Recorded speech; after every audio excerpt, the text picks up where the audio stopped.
Je vous ai déjà parlé du réveil de Chine. Hudson Taylor, qui est né dans les années 1830, se rend en Chine, tout seul, avec les prières de sa sœur pour l'accompagner. Donc il n'est pas envoyé par une grande église, etc. Alors, il a appris médecin longtemps, mais il n'a juste pas passé son diplôme. Parce qu'une fois qu'il savait les 3 ou 6 derniers mois d'école, c'est de la révision pour avoir un diplôme, et le diplôme, il est valable en Europe ou dans son pays d'origine, je crois qu'il est de Grande-Bretagne. Mais je ne sais pas s'il est écossais, anglais, etc. Mais à son époque, être anglais et être écossais, c'est pas tout à fait la même chose. Mais enfin,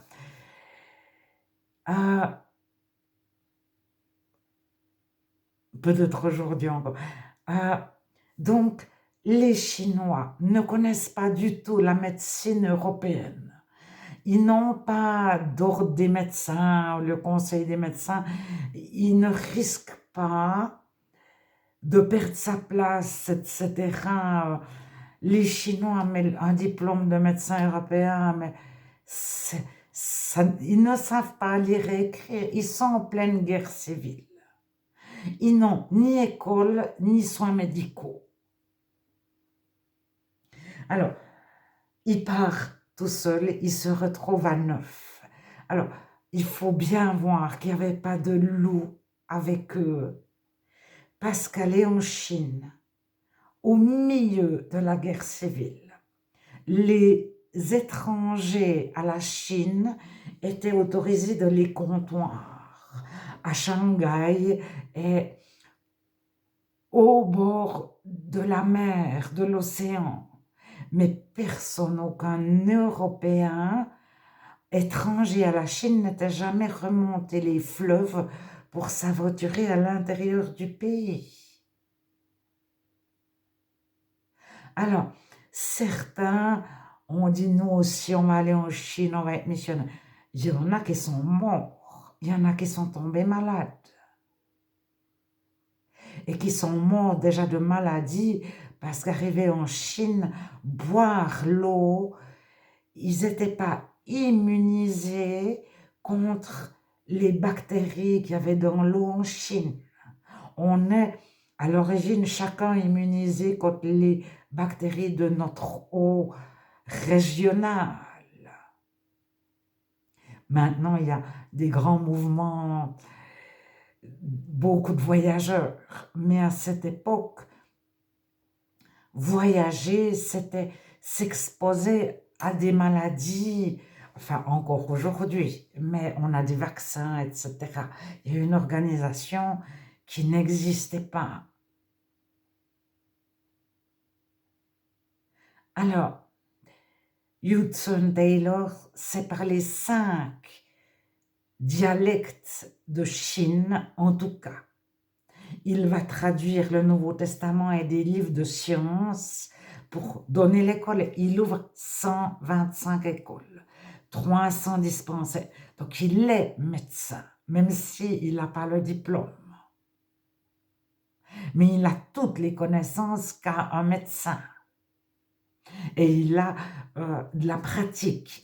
Pendant qu'il faisait ses études, il a suivi un médecin, il a pratiqué. Donc, il arrive en Chine pour soigner les personnes. Les Chinois en pleine guerre civile accourent. Il y en a 18 000 qui vont se convertir.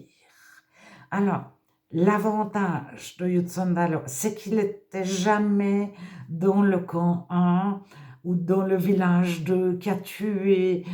Il n'avait pas d'antécédent. Il n'a fait partie d'aucune guérilla, d'aucun mouvement. Alors, de 9, il passe à 800 missionnaires. Et ces dispensaires seront tenus par des Chinois. C'est-à-dire que petit à petit, c'est les Chinois qui vont devenir les chirurgiens, qui vont mettre au monde des enfants. On leur apprend les rudiments de la médecine, mais c'est-à-dire les gestes courants, les maladies les plus répandues, etc. Soigner une blessure, une fracture, etc. Les infections des yeux, des choses qui peuvent facilement se soigner sans beaucoup d'études. Alors, bien sûr que énormément de personnes courent juste pour être guéries. Est-ce qu'elles veulent de Jésus? Alors, il est souligné parfois que Hudson Taylor était de telle ou telle dénomination évangélique. Pas du tout. Ils étaient plusieurs à venir de plusieurs dénominations, où ils étaient tous un peu évangéliques ou frères à la base. Et ils n'ont pas été apportés en Chine la culture européenne où les baptistes ou les pentecôtistes ou les frères étroits, larges, etc. Ils ont apporté la délivrance, le pardon, la guérison physique, mais la guérison intérieure. Quand on a vu sa famille tuée par un ennemi, on est le survivant. On est censé être traumatisé à vie. Alors, Dieu, il console la plaie du bras, mais il console la personne en entier. Il soigne le bras, mais il soigne la personne en entier. Il répare l'œil, mais il répare la personne en entier. Et ces personnes, elles se retrouvent face à leur bourreau qui arrive dans le même dispensaire, celui qui a tué toute sa famille. Et alors tuer, ça peut être violé, ça peut être volé, ça peut être torturé. Et il y avait des enfants pris en esclavage pour la prostitution, etc. C'est la guerre civile. Tous les coups sont permis dans tous les camps. Il n'y a pas de limite à la cruauté, à la méchanceté, à la violence, à jouir du plaisir de voir l'autre souffrir. Parce que quand on entre dans une armée, on entre à reculons, la plupart. Enfin, certains entrent avec on va se défendre, on va attaquer, etc. Mais beaucoup entrent à reculons, moi, à faire l'armée, et quand ils se retrouvent à tuer des personnes, au début, mais ils en sont malades. Et c'est le village d'à côté, c'est leurs frères, leurs sœurs, leurs cousins de ces petites contrées des campagnes chinoises. Et puis c'est la drogue. C'est l'opium, c'est les cultures d'opium.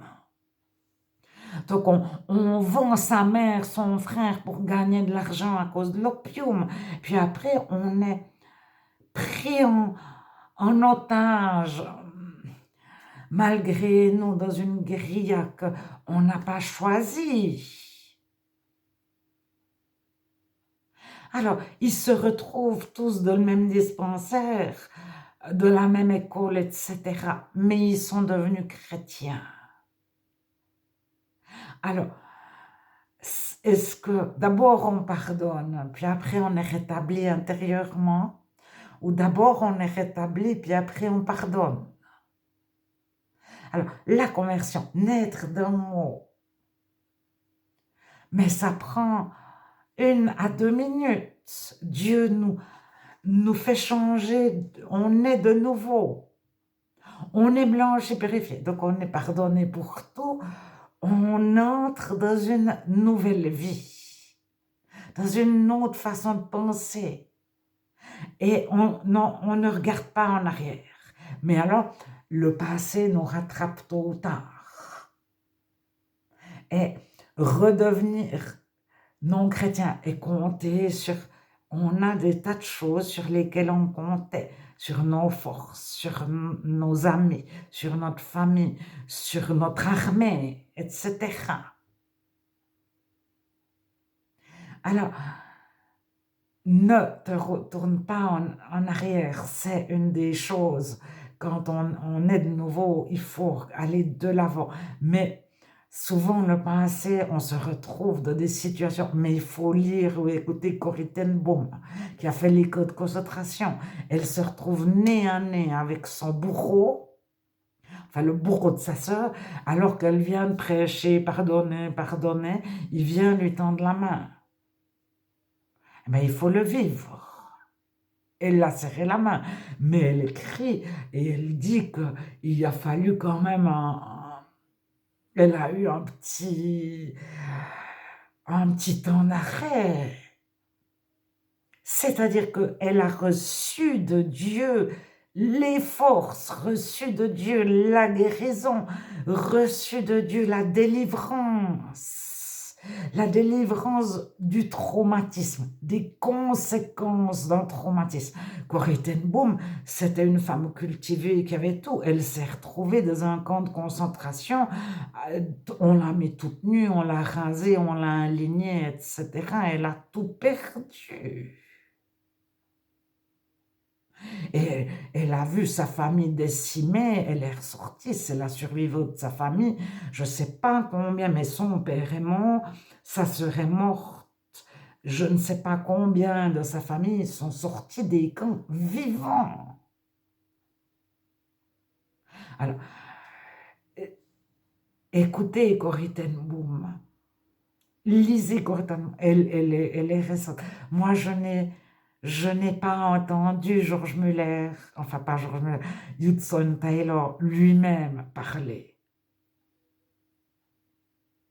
Qu'est-ce qu'ils ont vu? Mais je sais qu'ils ont été très choqués de découvrir que toutes les femmes en Chine n'arrivaient à peu près pas à sortir de leur maison.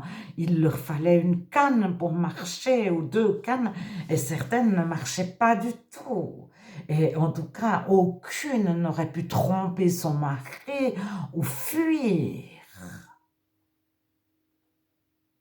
d'un mari violent, par exemple. Elles étaient, parce qu'elles avaient les pieds atrophiés, on leur avait bondé les pieds, serré les pieds, elles avaient des tout petits pieds, elles avaient mal aux pieds, elles pouvaient à peine tenir debout certaines.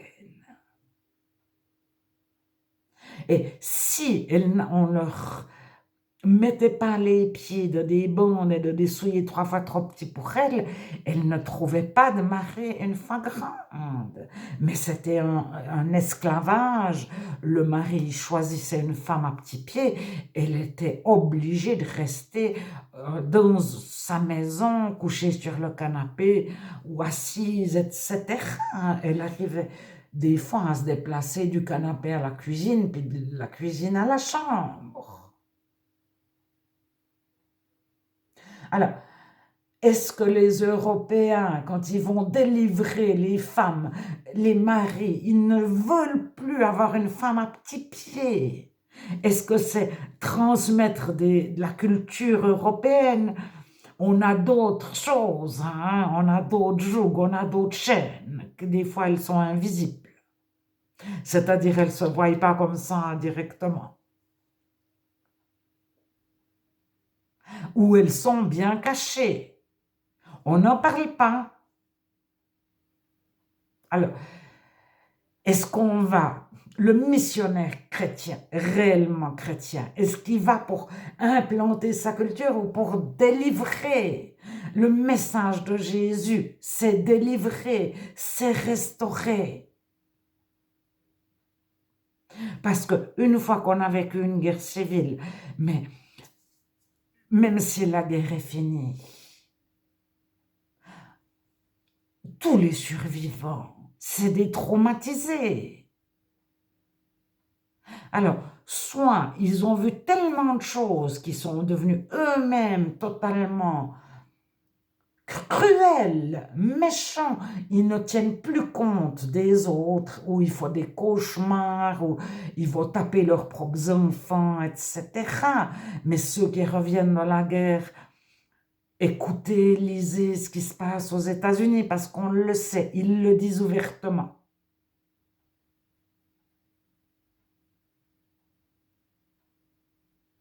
Il y a des films, je ne sais plus le titre du film, mais on a un film qui raconte, qui a été fait il y a 30-40 ans, qui raconte les soldats à leur retour, ils n'arrivent plus à vivre normalement.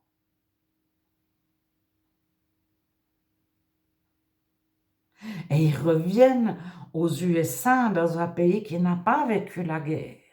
Donc ils se retrouvent avec une famille qui n'a pas été traumatisée. Mais le Chinois qui a vécu une guerre civile, même si la guerre est finie, il est traumatisé, il est entouré de personnes traumatisées. Ils ont tous vu des trucs horribles qu'ils ne devraient pas voir. Alors, soit ils sont dans une peur, ils ont des peurs énormes, ils ont peur de tout.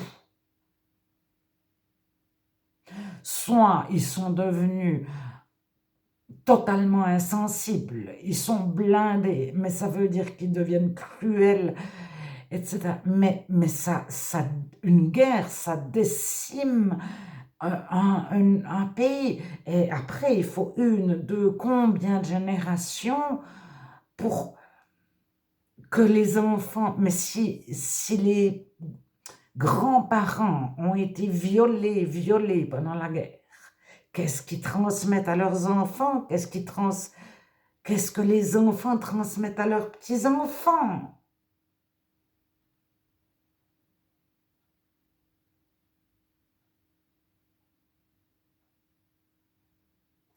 Alors, Jésus, à tous les stades, il apporte la guérison, la délivrance, la guérison, la délivrance, mais la guérison intérieure, parce que même en Suisse, en France, en Belgique, même quand il n'y a pas de guerre, le nombre de personnes qui ont vécu des choses difficiles en tant qu'enfant, ado, adulte. Alors, le chrétien, il est consolé pour la consolation des autres. Il est guéri intérieurement. Consoler, nous consolons, c'est Paul qui parle.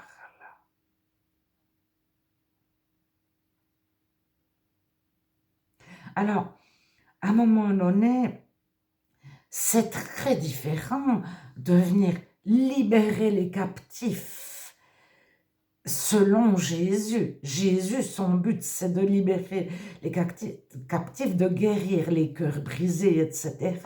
C'est pas d'aller en tant que missionnaire imposer une culture et puis on va vous donner la matière à apprendre et puis on va vous canaliser.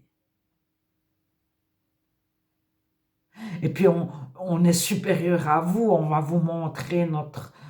Pas du tout. Alors, Hudson Taylor, ils ont oublié s'ils étaient évangéliques, pas évangéliques, frères, méthodistes, mennonites, etc. Ils allaient amener Jésus. Et puis, il y avait des couples mariés, des célibataires, des femmes. Et il y en avait qui avaient des diplômes, pas de diplômes. C'est le cœur. Alors, parmi eux, il n'y avait pas de loup, parce qu'un loup, quand il risque tellement sa vie, ou de tomber malade, d'arriver en pleine guérilla parmi ces neuf, il n'y avait aucun loup. Il n'y avait aucun faux chrétien.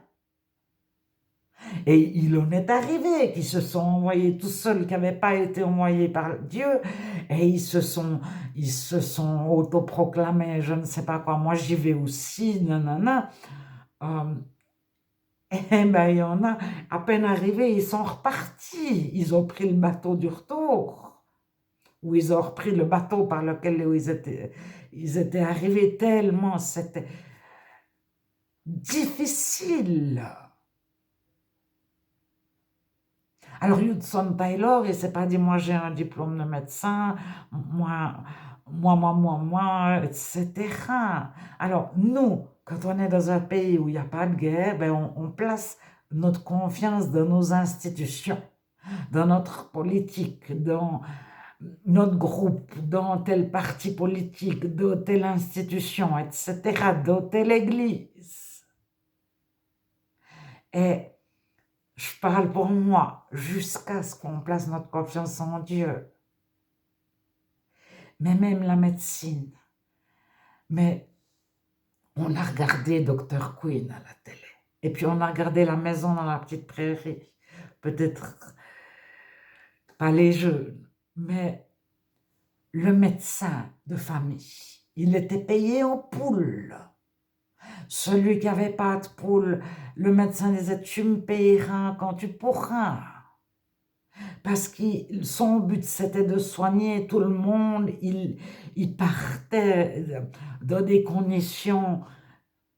Mais il y avait d'autres médecins, déjà à peu près à toutes les époques, qui faisaient médecin de certaines familles. On avait un médecin, un avocat et un pasteur. C'est très protestant ce que je dis. Mais il fallait un médecin, un avocat, un pasteur, s'il y avait trois fils de la famille. C'était les métiers de la bonne société protestante. Mais, alors, parmi eux, il y en avait qui étaient un peu paternalistes et puis qui étaient dévoués, disons, et puis qui ne faisaient pas payer tout le monde, etc. Mais beaucoup, à un moment donné, ils se reposent. Pourquoi faire médecin de campagne quand on peut faire médecin dans une ville, être payé, etc. Et les assureurs, c'est les chrétiens qui ont inventé les caisses maladie. C'était des caisses en bois au départ. C'est les Vaudois, c'est les Ménonites qui ont enterré des caisses en bois. C'était les caisses qui ont été épargnées dans les combats, des caisses d'épargne.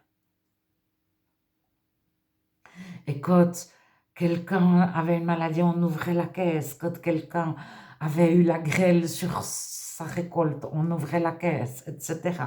Personne ne gagnait de l'argent à tenir la caisse en bois. Alors,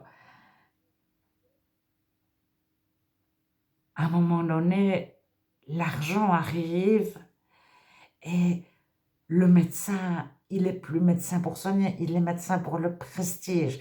Alors, s'il soigne bien, c'est parce qu'il a peur d'être viré de l'ordre des médecins. S'il fait trop d'erreurs, il peut être radié du conseil des médecins ou quelque chose. Je ne sais pas si c'est l'ordre des médecins, le conseil des médecins, enfin, mais il peut être radié et puis c'est fini, il ne peut plus exercer la médecine. Donc, il tremble devant son ordre des médecins. Il gagne sa vie, il a un beau cabinet, etc., avec sa truc sur la porte. Alors, nous, on place notre confiance dans la médecine. Dans certains pays, eh ben, ils prient, ils prient, ils prient. Alors ça, je vais revenir sur qu'est-ce que dit Jésus sur les guérisons. Mais je voulais juste qu'on prenne conscience qu'est-ce que c'était comme missionnaire et qu'est-ce qu'il était allé faire en Chine, Hudson Taylor. Réellement, qu'est-ce qu'il avait apporté? Il n'a pas apporté une culture, il a apporté la libération, la guérison du cœur.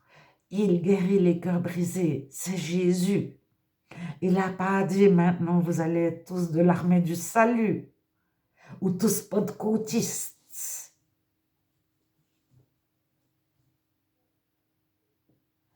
Alors, 100 ou 200 ans après, on n'a plus conscience de ce que un missionnaire peut apporter dans une guerre civile. Mais ça, c'est un truc énorme, mais à une échelle d'un pays comme la Chine. Parce qu'aujourd'hui, combien de femmes ont les pieds bondés, atrophiées étant enfants? C'est le pays du monde où il y a le plus de Chinois. Il y a eu un développement, l'esclavage est tombé. C'est aux Jeux olympiques de 2000 qu'ils ont encore libéré quelques esclaves pour montrer qu'ils... Mais alors, il y a une Chine à deux vitesses. Il y a quand même les campagnes reculées, etc. Et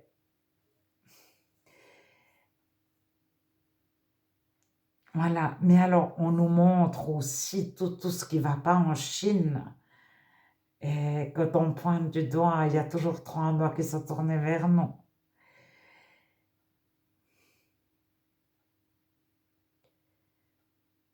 Ne plaçons pas notre confiance dans des institutions, même si c'est une institution géniale. Au moment où elle est créée, peut-être que c'est des jeux extraordinaires.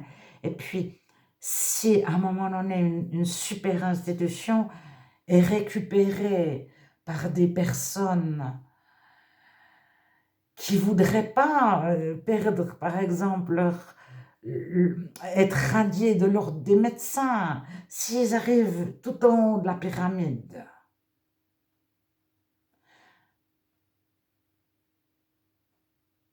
Alors, il ne faut pas penser toujours que ceux qui sont en haut, c'est les bons, les justes, forcément, dans n'importe quelle institution que ce soit, ou dans n'importe quelle église.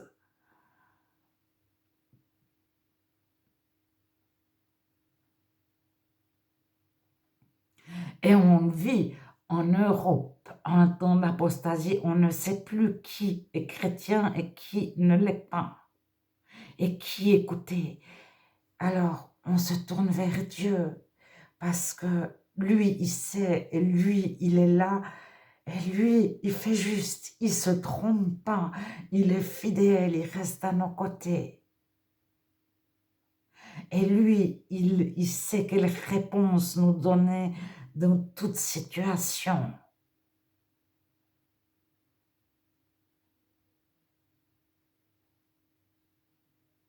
C'est la meilleure des mères, le meilleur des pères, le meilleur des médecins, le meilleur des psys, le meilleur des amis.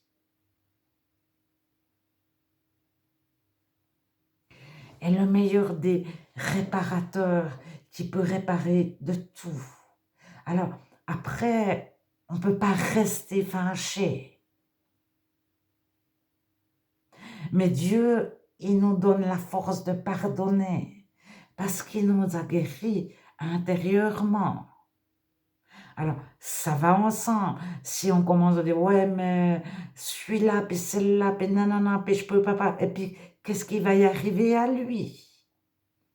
Que t'importe, toi, suis-moi. Je cite la Bible, hein? Je cite Jésus. C'est à la fin dans les 4 évangiles. Et celui-là, je pose, c'est l'évangile de Jean. C'est le dernier chapitre ou l'avant-dernier. Et celui-là, qu'est-ce qui va y arriver? Que t'importe, toi, suis-moi. Mais ça signifie aussi que le chrétien, il n'est pas là pour dire aux autres ce qu'il doit faire, puis imposer sa religion. Il est là pour suivre Jésus.